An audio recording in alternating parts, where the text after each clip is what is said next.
life is a struggle for sure. It's full of hopes and dreams and beautiful things. And it's also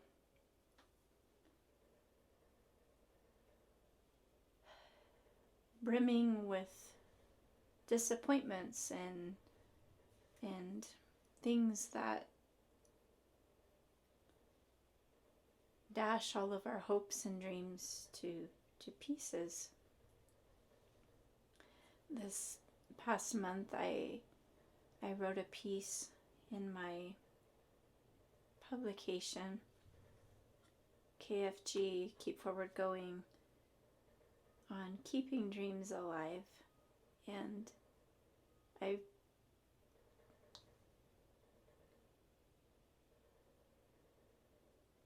come to believe that our dreams are really the one thing that can pull us out of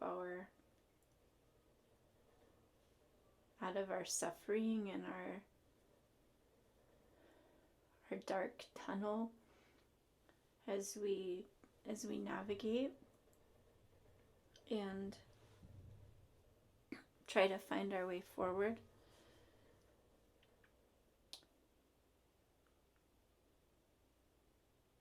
Fear is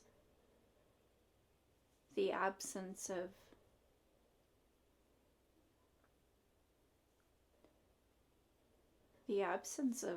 hope and love and light in our life. And I think that when I find myself in these dark places and moments of despair, which I try very hard to avoid, but I think it's all a part of our learning process. And when I find myself in these places, if I can strive to remember the visions that I've once seen in my mind's eye, in my heart, of something better, something more pure and more powerful than what my physical eyes are seeing at this point in time. I'm able to hold on to those visions, and they act as a guide in helping me to find my way forward.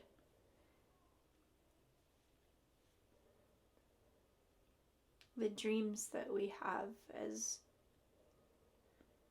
a young child transform as we move into our youth, our teenage years.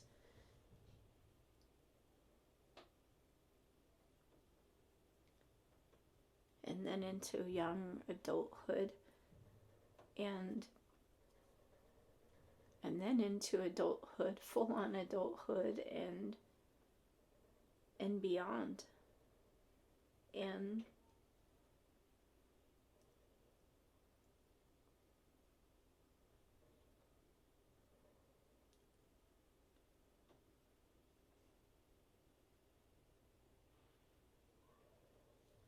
I find it really hard to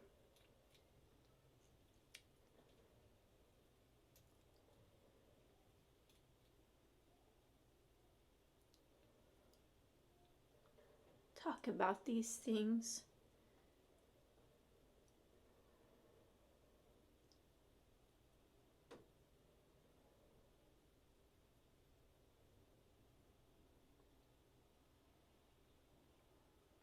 Because I feel like I've failed at every single one of them. Every time I've tried to follow a dream. It's been dashed to pieces.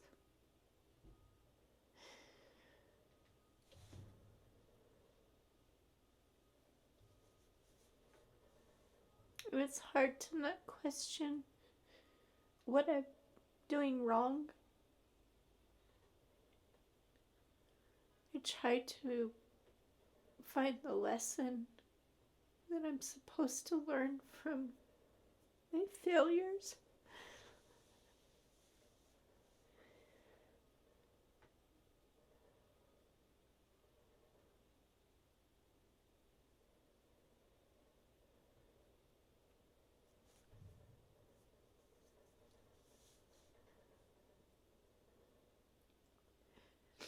And it grows harder and harder to want to pick up the pieces and put them back together each time a vision or a dream is shattered. And much like my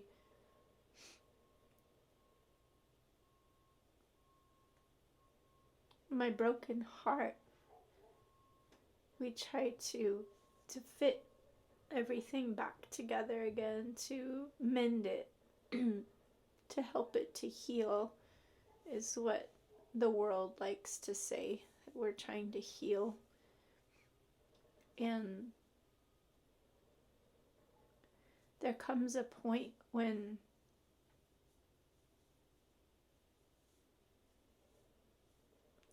that object that you keep putting back together, my heart, it no longer even resembles a heart.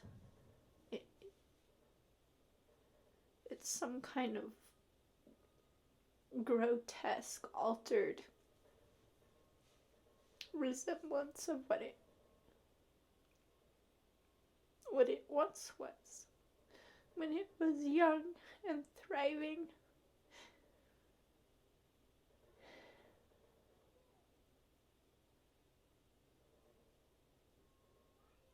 I don't know that there's any way to fix that.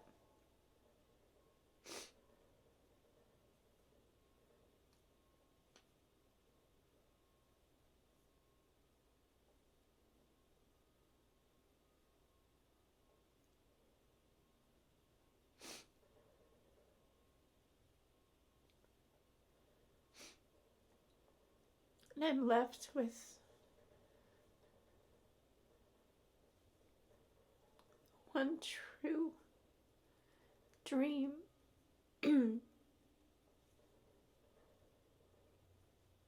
Vision. My one greatest vision.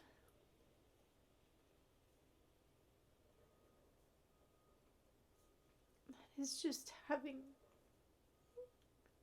my family all together again.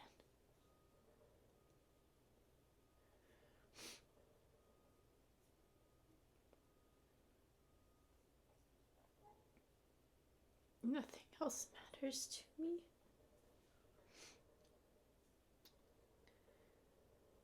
And as I try and focus on this vision of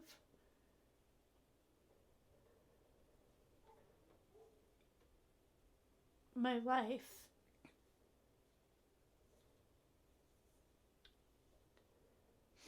and the beauty of death,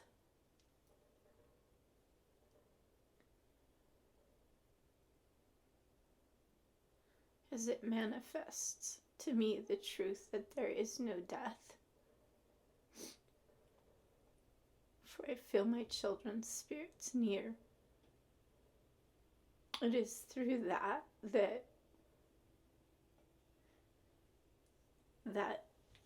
vision of continuing to be one with them, as I feel that the life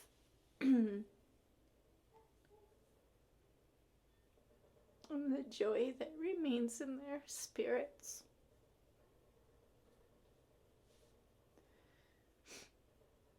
That I am able to continue.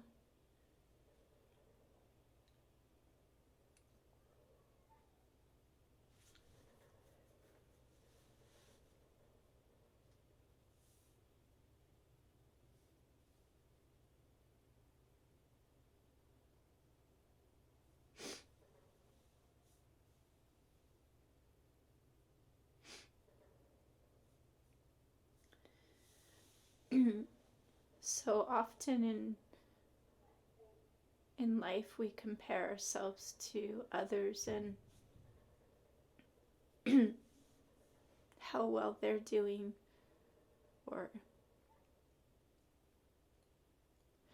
how well they're not doing, and to try and gauge how well we are doing. And that is such a harmful practice. And I think it applies equally in grief. It's easy to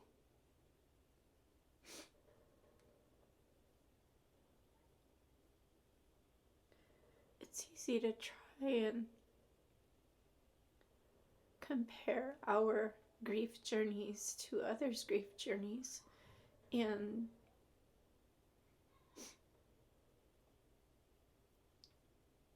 we hurt ourselves in the process. Our journeys are so unique. They're so unique to each of us. And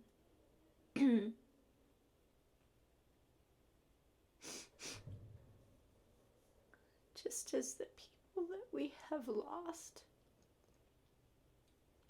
there was nobody like them, and there never will be. I love my children with all my heart.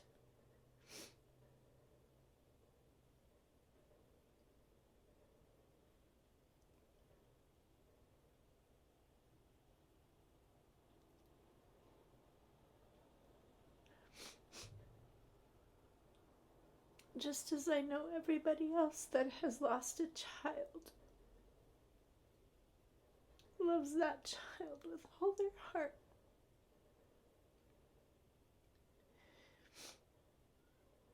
And the losses that we suffer are so unique to each of us, because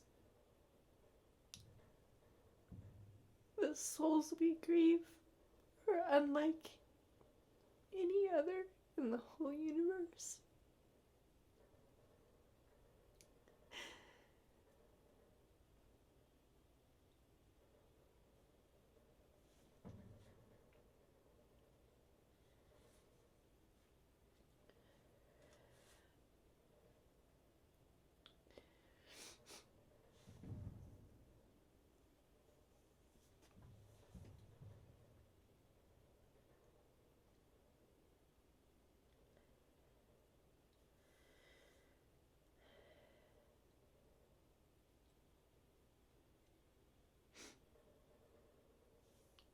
The way back is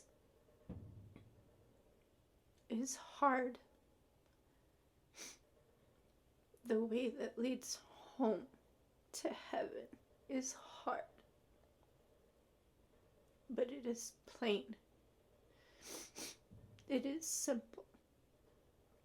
It is clear. Because the brightness of the light and the love that awaits us there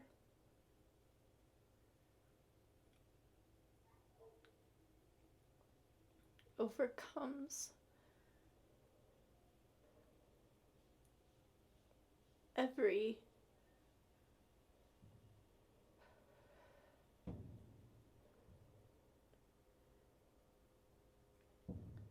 dark moment or every dark feeling that we might be experiencing right now.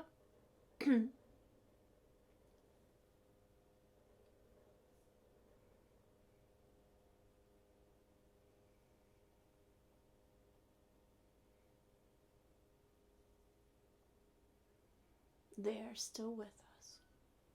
They have not left us.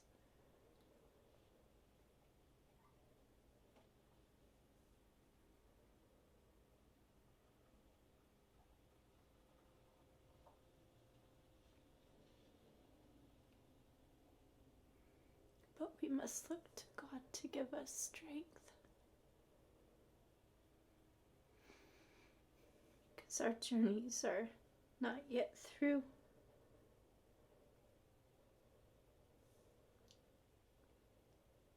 And it is up to us to continue, to choose to continue.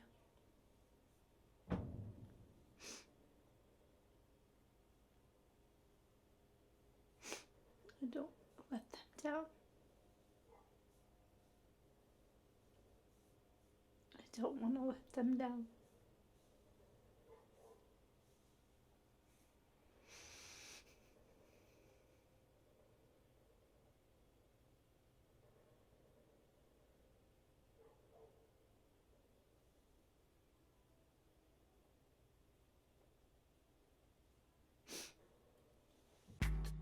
City lights looking fine, and I know this is my time now.